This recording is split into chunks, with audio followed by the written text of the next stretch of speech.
cause deflation, but regulated crypto markets will cause crypto prices to increase. So everybody's talking about AI and things getting cheaper, but what does that actually mean? What that means is that instead of factory workers, instead of having a situation where with farmland where you have like illegals or whatnot, hey, I'm just saying how it is, working for lower than the average salary or the minimum wage, depending on where you're at in the US, you're gonna have robots doing all this work.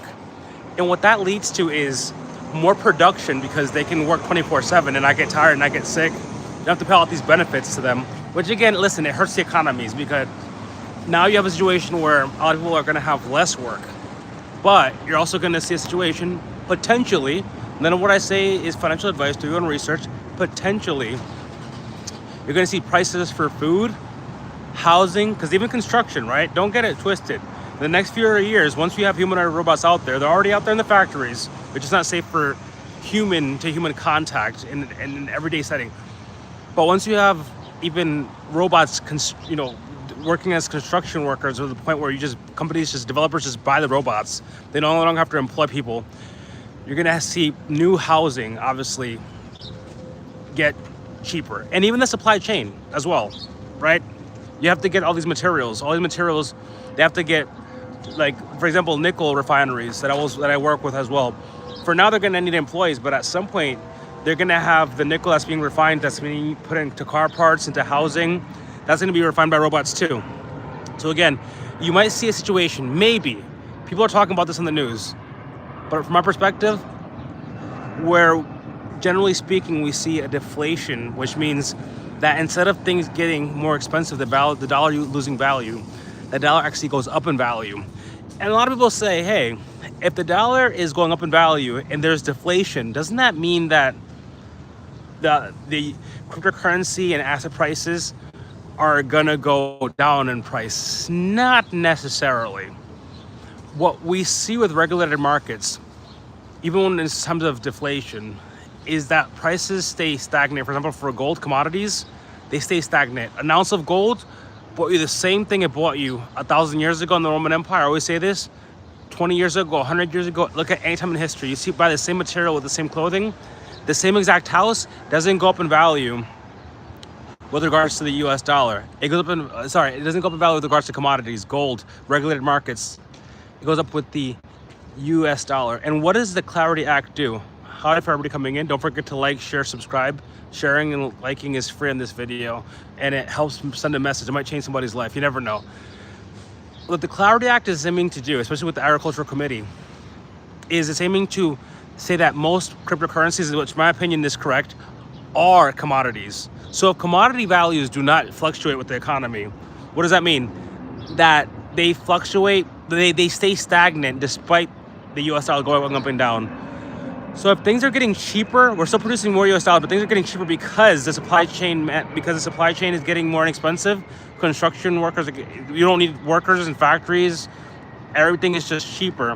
What that means is that you could have a situation where you can print more money and still, cut interest rates from the Federal Reserve and still have crypto prices increase. So in a dystopian future, I hate to say it this way, but it's going to be dystopian, where you do have universal basic income. And remember, this is Sunday. I like to talk about lifestyles. Where you do have universal basic income, UBI, the people that own the assets are still going to be the masters of the universe, which means is that a lot of people know this. You either, two ways to live off of assets. This is the unexperienced way, I want to say, and the less risky way, if you look at it that way. You liquidate assets, houses, real estate, businesses, stocks, cryptocurrency, commodities, and you don't have that money. Or the smarter way is, not financial advice, you take out loans against these assets because you don't pay debt on loans. I learned this through people that are very wealthy that have taught me that. On loans, you don't pay any debt. So if everything pans out the way that it looks like it's going to pan out, because we're having a situation, we're having problems with the Clarity Act. Right now, the bank's trying to stall as long as they can, but they can't stall forever. And as a matter of fact, in place of the Clarity Act and the short to medium term timeline, we've actually had President Trump sign an executive order for cybersecurity that includes protecting blockchains and cryptocurrency as well. reestablishing the U.S. dominance while we're waiting for the Clarity Act. And both the SEC and CFTC have said they cannot wait for the Clarity Act to pass and they have to start regulating now. There are some rules in the SEC, U.S. Securities and Exchange rulebook, where they can actually classify most cryptocurrencies in the short term as investment contracts, which are technically stocks or securities, depending on how you look, how you want to word it. So for me, one thing I want to say is, you do what you want, but even the Kalabisi letter or Kabisi letter, however you write it or say it, they said they put like a checklist of a bunch of things that are happening in the world with the war in Iran, insecurity, uncertainty, stocks, this and that, people losing jobs. Again, this animation that are happening. Yeah, I can see your chat, Tiger Claw. The animation, everything that's happening, we're moving into robotics, into that world. And they said, listen, own assets. So this is not just something that crypto bros are saying. This isn't just something that like billionaires are saying. This is something that the average person is now talking about. And maybe my worldview is a little bit clouded because, again, I spend most of my time with people in country clubs, and I'm not saying I'm rich or anything. Don't come kidnap me. But just to be clear, I spend most of my time and I'll never say how much money I have. I don't care. Listen, there are wealthy people out there in the crypto market that have millions, tens of millions, 20s of millions of dollars, and they're regular people. You stay that way because, again, Sunday lifestyle, you stay that way because you do not want two things. One, people kidnapping you or asking you for money, family members and friends, one. Two, the second thing is very important. You don't want the IRS knowing. The IRS figures shit out. You don't think IRS is on social media looking at everybody's social media profile? Oh, this guy makes $4,000 a year, but he's driving a Lamborghini. Bro, you don't need half a shit anyway.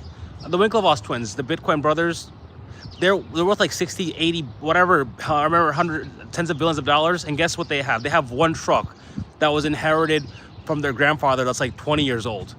Half the shit you don't need. And minimalism, brothers and sisters, I've learned to be a minimalist. And once you become a minimalist, like Invest Answer, shout outs to him, his channel, he's like, listen, I can live out of a suitcase. And this mofo has dough. He has real estate. He has tons of crypto, millions, tens of millions of dollars. And he can live off of a suitcase right now because he's like, listen, this, my peace of mind, is the most important thing in my life right now at this stage of my life. At his age, he's like in his mid-50s.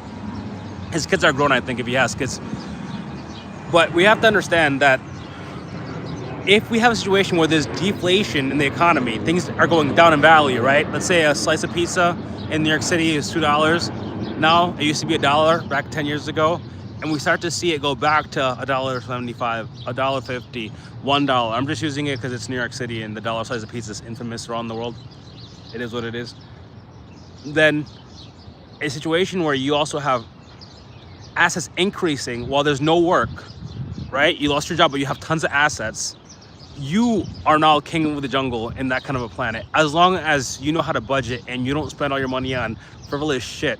Because remember, when you have a combination of assets that cannot be touched, cryptocurrency assets, they cannot be touched, you own them, they're on the blockchain. NFTs, same thing, you own them, they're on the blockchain, they can't be seized from you because the government feels like it, or the government feels that you owe them, I'm just gonna say it, child support, or they feel that you owe them tax, or you feel that you owe them alimony. They're doing it on behalf of a crazy ex-wife.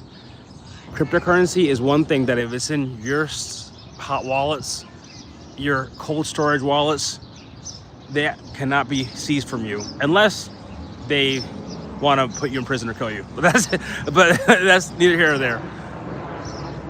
But just keep that in mind. Think about this, that we may, again, not 100% sure, but we may start to see a world very, very soon, not in too distant in the future. I'm talking about a year from now, 2, 3 or 4 years from now, where we start to see deflation. The dollar's going down as we start to see interest rates cuts. And you want to be on the right side of history, where you have set yourself up for life and your family up for life. And hey, where everybody's going fucking nuts. Oh, I don't have any savings. I don't have a job. Nobody has a job. How are people surviving? You're quiet. Not a peep from you. You're chilling on a fucking island. I always tell people this in 2028, 2029. I'm gonna be in Dominican Republic in Punta Cana with a pina colada with my crypto bros, being like, listen guys, people are struggling, people are suffering, but we're fucking far away from that. And nobody knows where we are or how much money we have because we don't have to show that shit off online. Enjoy your Sundays.